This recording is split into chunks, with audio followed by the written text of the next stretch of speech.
श्री गणेशाय नमः। ओम श्री गुरुवे नमः। आज की भगवत चर्चा गीता प्रेस के संस्थापक परम श्रद्धेय श्री जयदयाल जी गोयनका के लेख एक निष्ठ भक्ति इस पर आधारित है। श्री जयदयाल जी लिखते हैं, भगवान अपने विरत की तरफ देखें तो हम दर्शनों के पात्र हैं ही। हमारी करतूत श्रद्धा प्रेम की तरफ देखें तो हम दर्शन के पात्र नहीं। भगवान की तरफ से दया प्रेम की कोई कमी नहीं है। भगवान के आने के पूर्व, भगवान के हृदय में आने के पूर्व या साक्षात दर्शन देने के पूर्व बार बार खूब रोमांच होता है। यह रोमांच होना शुभ लक्षण है। जैसे भरत जी महाराज बारंबार हर्षित होते हैं।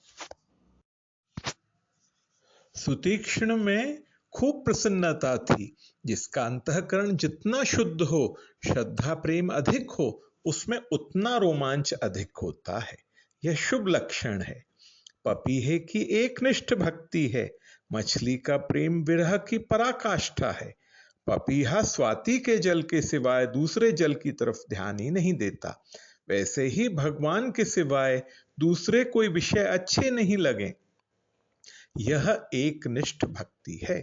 चकोर चंद्रमा को एकटक देखता है, वैसे ही भगवान के स्वरूप को देखें। दर्शन में चकोर का, विरह में मछली का और एक निष्ठा में पपीहे का उदाहरण है।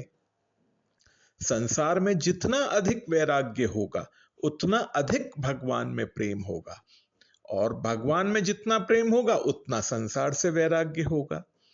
तराजू के दो पलड़े हैं, एक ऊंचा होगा तो दूसरा नीचे हो जाएगा।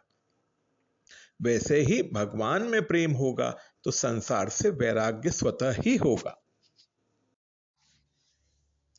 असंग शस्त्रेण दृढ़ेन छित्त्वा, संसार रूपी वृक्ष को दृढ़ वैराग्य के शस्त्र से काटकर फिर उस पद की खोज करना चाहिए जहां जाकर जीव फिर वापस नहीं आता।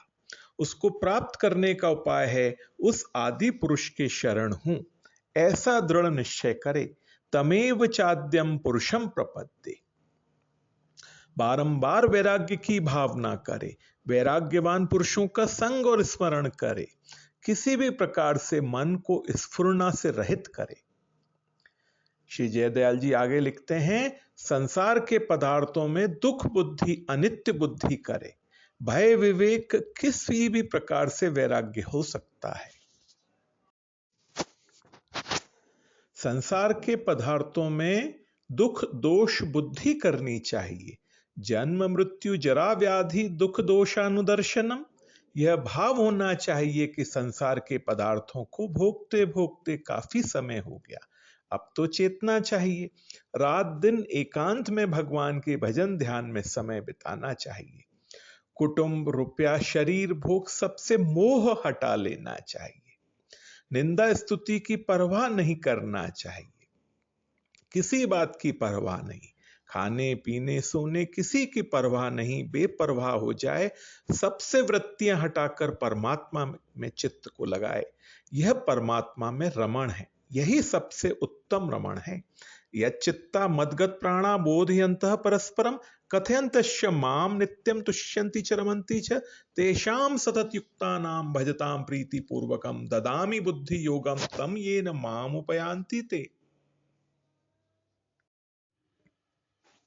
जिसका चित्त मेरे में है वह मच्चिता है। मद प्राणा के लिए संसार में उदाहरण है जैसे मछली के प्राण जलगत हैं। मछली के प्राणों का आधार जल ही है। परस्पर में भगवान के विषय की ही बात करें, बार बार मेरा ही कथन करें, और ऐसा करते ही जो रमण और संतोष लाभ करते हैं उनके लिए भगवान कहते हैं, मैं उनको वह बुद्धि योग देता हूं जिससे उन्हें मेरी प्राप्ति हो जाती है। भगवान कैसे मिलें इसके लिए आतुर हो जाए। भगवान के दर्शन से अमृत का आस्वादन आए तब वह कहीं जाता नहीं। जितना जितना आस्वादन अनुभव उसकी तरफ हो जाए उतना उतना उसमें लग जाए। धनवंता सोई जानिए जाके राम नाम धन होए। लगन लगन सब कोई कहे लगन कहावे सोए। नारायण जा लगन में तन मन दीजे खोए।